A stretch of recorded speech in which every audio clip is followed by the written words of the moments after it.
आजादी के अमृत महोत्सव के तहत दमोह के पथरिया में माधवराव सप्रे का 150वां जन्मोत्सव मनाया गया।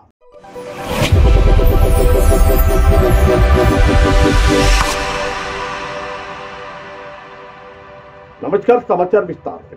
बुंदेलखंड और दमोह के पथरिया की स्थान माने जाने वाले महान साहित्यकार, पत्रकार, आलोचक पंडित माधवराव सप्रे का 150वां जन्मोत्सव दमोह में मनाया गया। पथरिया की धरती पर यह आयोजन हुआ। अमृत महोत्सव के तहत संस्कृति मंत्रालय, भारत सरकार के तत्वाधान में इंदिरा गांधी राष्ट्रीय कला निकेतन नई दिल्ली द्वारा ये पूरा कार्यक्रम आयोजित किया गया था। इस अवसर पर मुख्य अतिथि के रूप में केंद्रीय संस्कृति राज्य मंत्री प्रहलाद सिंह पटेल की मौजूदगी रही। वहीं मुख्य वक्ताओं के रूप में पद्मश्री विजय दत्त, श्रीधर श्याम सुंदर दुबे, वरिष्ठ पत्रकार और राजेश बादल की उपस्थिति रही। पथरिया की गायत्री शक्ति पीठ में आयोजित इस कार्यक्रम के दौरान कई पत्रिकाओं का विमोचन भी किया गया तथा उपस्थित वक्ताओं द्वारा दमोह के पथरिया में जन्मे, आजादी की लड़ाई में महत्वपूर्ण योगदान देने वाले, पत्रकारिता के जनक, हिंदी की पहली कविता लिखने वाले माधवराव सप्रे के जीवन पर प्रकाश डाला। आज़ादी के 75 वर्ष का अमृत महोत्सव अगर नहीं होता तो शायद इतनी बारीकियों से हम इन विभूतियों को न ढूंढ पाते। उन्हें एक पंक्ति में कहा था, जिनकी समर्पण ज़रूरत से ज़्यादा था, लेकिन उन्हें कभी आने वाली पीढ़ी में या वर्तमान में चर्चा नहीं मिली। ऐसे व्यक्ति, ऐसे आंदोलन के स्थान और ऐसे आंदोलन, इन सबको ढूंढकर इस आज़ादी के 75 वर्ष में देश के सामने लाना चाहिए। लोग उनसे प्रेरणा प्राप्त करें कि सब कुछ यश के लिए नहीं होता। कुछ लोग ये भी तय नहीं कर पाए कि हमें कभी इतिहास के हिस्से बनेंगे। उसमें प्रेमचंद जी उस्ताद का नाम, जब उन्हें तिरंगा फहराया था तो उन्हें नहीं मालूम रहा होगा कि वो इतिहास पुरुष बनने जा रहे हैं। लेकिन जिन आंदोलनों के केंद्र बिंदु हम, इस पर हमें गर्व होना चाहिए। चाहे आंदोलन हो, चाहे हमारी शास्त्रीय परंपरा हो, चाहे हमारा लेखन हो, चाहे हमारा नृत्य हो, चाहे हमारी संस्कृति हो।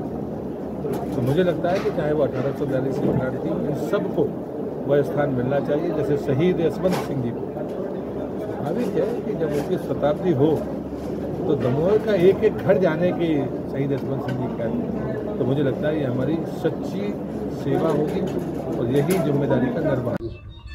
क्योंकि मुख्यतः जो वो है, जैसे बेगड़ जी, अरे ऐसे आओ आचार्य जी, आप बेगड़ जी, रामलाल बेगड़ का नाम सुना होगा, स्वामी नर्मदा यात्री के रूप में जाने जाते हैं। वो एक बात बोले, जब उनके गुरु थे आचार्य नंदलाल बोस।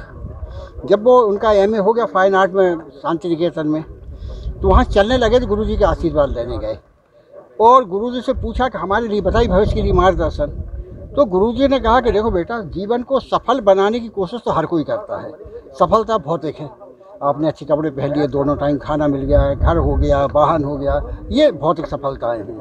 लेकिन तुम लोग जीवन को सार्थक बनाने की कोशिश करना है। तो ये जो सार्थकता की तलाश, इसमें बहुत बड़ी भीड़ नहीं होती है, लेकिन जो लोग भी लोग हैं, इस भरोसे पर चलना चाहिए, इस भरोसे को मानना चाहिए। और वो जो सार्थकता की तलाश वाले लोग हैं, वो इस धरती को, इस देश को, इस समाज को ठीक रास्ते पर चलाए चलेंगे। आँख नाक खुली रखें। एक दूसरा, हमारे समाज का सबसे बड़ा दुर्भाग्य है कि हम एक उदासीन समाज हैं। हम लोग ये सोचते हैं भगवान कर देगा, राजा कर देगा, मंत्री कर देगा, मुख्यमंत्री कर देगा, प्रधानमंत्री कर देगा, फिर हम क्या करेंगे? तो हमें जब ये हो जाए कि दूसरा कोई करे या ना करे, हम तो करेंगे और हम वो करेंगे जो हमारा अच्छा कर्तव्य है, तो समाज वैसे भी सुधर जाएगा। जिस स्थान पे खड़े हैं हम, उसका एक बहुत अच्छा नारा है, हम सुधरेंगे जग सुधरेगा। हम जागेंगे जब जग जागेगा। तो पहले हम कुछ करने लगे तो बाकी सब समाज अपने आप हो जाएगा। ठीक भी हमें चाहे कितना ही परिवर्तन हो जाए, वो परिवर्तन पुराना दौर नहीं हो सकता, हमारा दौर नहीं हो सकता, लेकिन आज के पत्रकारों के पास देखिए संचार के साधन है, तकनीक के साधन है। हम लोग बस से लिफाफे भेजा करते थे, आप लोग अभी व्हाट्सएप से भेज देंगे सैकड़ों हज़ारों किलोमीटर दूर। तो जब सारे साधन है तो हमें मूल्यों की उपेक्षा नहीं करनी चाहिए, हमें सरोकारों की उपेक्षा नहीं करनी चाहिए।